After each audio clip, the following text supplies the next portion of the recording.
Ya tumufune bwaba wali kikola amakulu.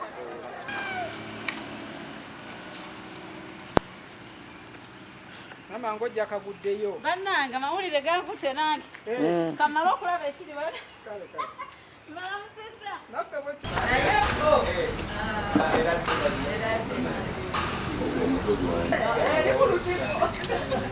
Jangu. Wali kusisa mwami ono. Yafuba kumanya taata jangu.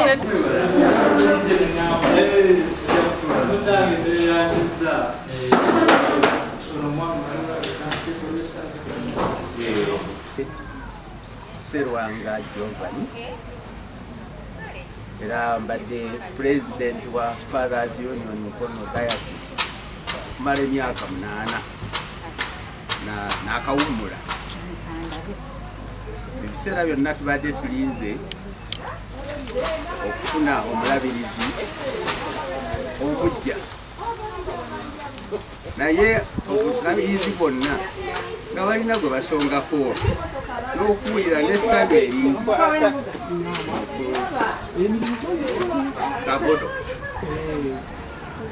Essanyu Kabodo bwe byafulumye nti aweereddwa obulabirizi, nkiraba nti kyenjogera kifaanagana n'abantu bonna kye baalabye nti buli wantu wonna mu Kampala, Mukono ne mu Nsezebwe abantu bonna baasanyuse nnyo. Si kya bulijjo okufuna omuntu asanyukirwa mu ngeri eyo, naye twebaza Katonda kubanga Kabodo tumuliramu tumusuubiramu bingi. Okusooka ekitundu kye, ate tumaze naye ebbanga ggwanvu byafaayo byabwe nga ba Kabodo tubyenyumiririzaamu nnyo. Tusanyuse ffenna ab'e Mukono, tuli mu kujaguza essanyu lingi nnyo. Tusaba Katonda akulembere Kabodo, naye mu kutandika kwe emirimu gy'agenda okukola afunye ekintu kinene nnyo, kubanga omulabirizi abaddewo akoze kyonna kyasobola, era twebaza nnyo omulabirizi abaddewo ku byonna byonna byakoze. Agenda okutandika obuvunaanyizibwa bwe mu mirimu emirungi egikoleddwa emabega. Tusaba Katonda ne byonna byagenda okukola nabyo bibe bya mukisa era bigende mu maaso. Mukama yeebazibwe. Katonda olw'ekyo Mukama amuteeka amafuta ge amusobozese okuba nga asobola okukulembera, ate era Mukama ajja muwa amagezi asobole kwebaza Katonda olw'ekyo. Tuli basanyufu nnyo nnyo, twebaza Katonda olw'ekyo kyamuwadde amakula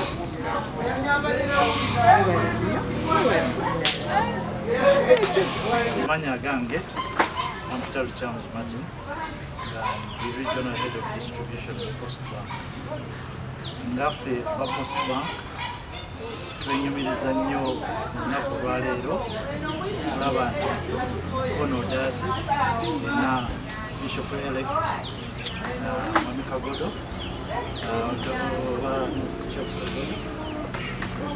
Bishop elect twenyumiriza mu lunaku lwa leero era nga kitweyama nga Post Bank nti tujja kutambula naye olugendo luno mu ngeri yonna, era tujja muwagira okusobola okukulaakulanya diocese kubanga tuli baawo era tuli bannayuganda ddala era bannamukono ddala.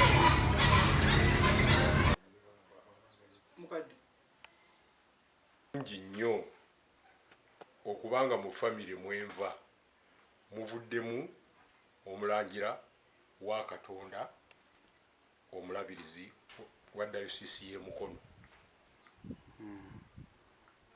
Erinnya lyange nze Kalungi Solomon, musajja agambwa ku Kagodo, nga Reverend afunye obukulu bwa Bishop w'e Mukono abeera taata wange Bishop Enos Kagodo. Tuli basanyufu nnyo, twebaza nnyo Mukama olw'ekitiibwa kyayongedde otuwa. Twebaza nnyo Mukama olw'obuvunaanyizibwa bwayongedde otuwa nga famire. Ng'era bwe tubadde tutambulira mu church, tugenda kwongera okutambulira mu church, tugenda kwongera okunyweza church n'okukulaakulanya church. Tuli basanyufu nnyo. Simanyi engeri gye nnyinza kulaga ssanyu lyange kubanga amawulire naffe gakatutuukako essaawa eno, naye ng'ekitiibwa n'ettendo biddire Mukama. Amiina.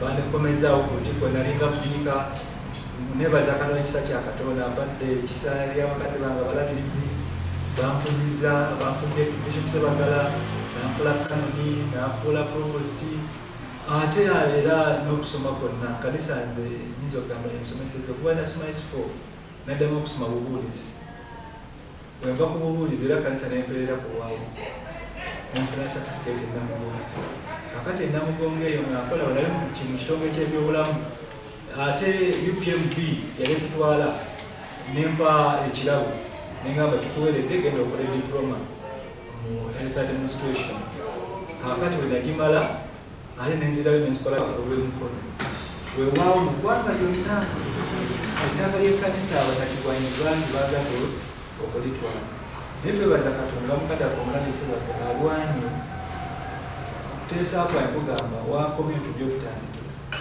kulaba nga tukwatagana n'abantu bonna ekintu ky'ettaka kinene tudakwatagana ne gavumenti kwetagana n'ab'ekitundu n'ab'ekkanisa eyo n'okuyigiriza abantu bategeera omulimu gw'ettaka ly'ekkanisa.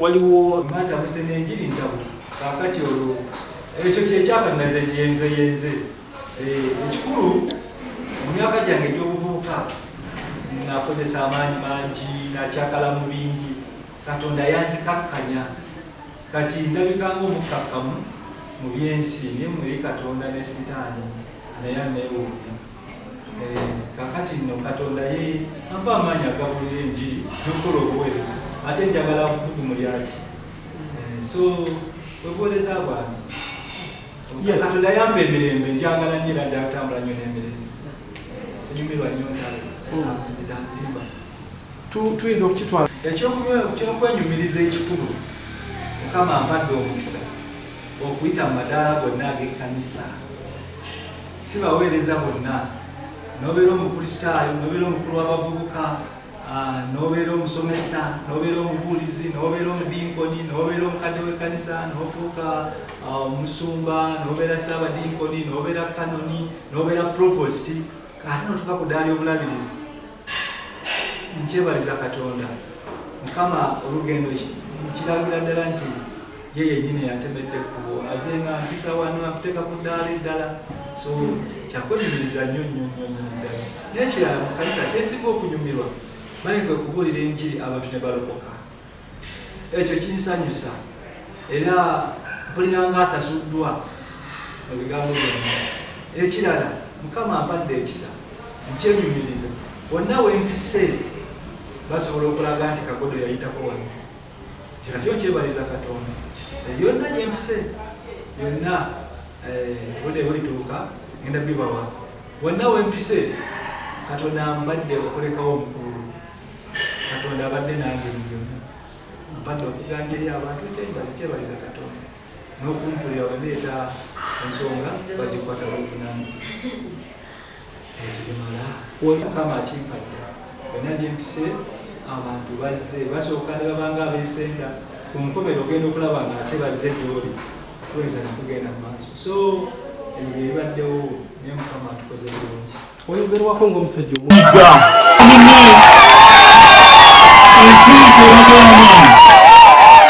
Benalebosengendo professor Antiko benalebosengendo professor Antiko sebo twagale ne mama Rebecca sikuvaayo kwesimbawo kubanga mu kanisa tetukwayo kwesimbawo naye ng'enkola y'ekkanisa bweri nti wabeerawo akakiiko kebayita nomination committee kati ako ke katuula ne kalaba buntu ki bwe tuyinza okulowoozaako ku kifo kino ekyobuvunaanyizibwa naye nga balina bingi batunuulira.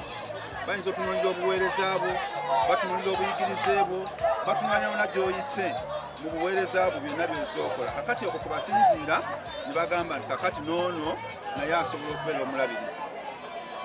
Kale no obuweereza bwo bukazi naye toyinza kugamba nti oba olina byolabye nti bitamutambula bulungi ng'ojja obikole. Wabula bali abalonda bo bamanya kibakulabyemu bagamba naawe kati tuteeke kwabo otulowooza okubeera omulabirizi.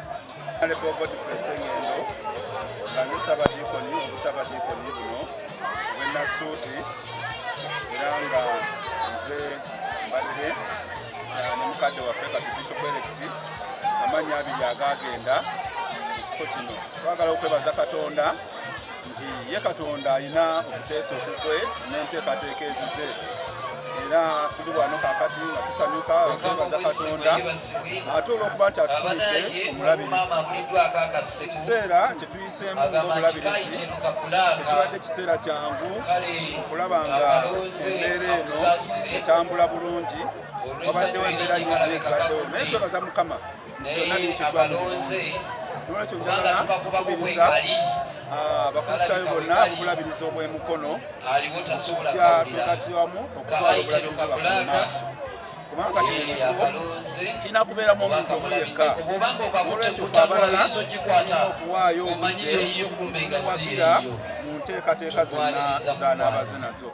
Naye ate era mu ngeri endala twagala n'okwebaza mukadde waffe omulabirizi Bishop James Musebagala abadde atukulembera atukoze bulungi mu nkulaakulana zonna z'akoze. Kale nno nsaba abakristaayo ffenna abaweereza bonna ate tuveeyo obulabirizi bwaffe bulina okusigalira naye tugende mu maaso nga tuwagira kati Bishop Electi Venerable Canon bya bitundu birala nti gwe mugenze naye mu lwokaano tabeera mulabewo, wabula kiriziba nti amanya galina okulondebwa era kwabiri abo kubalonda omuntu omu. Nolwekyo twabaawo mu mbeera yonna era musuubiza ku busapooti yonna okubeera naye okulaba nga obuweereza bugenda mu maaso kubanga tubadde ffenna.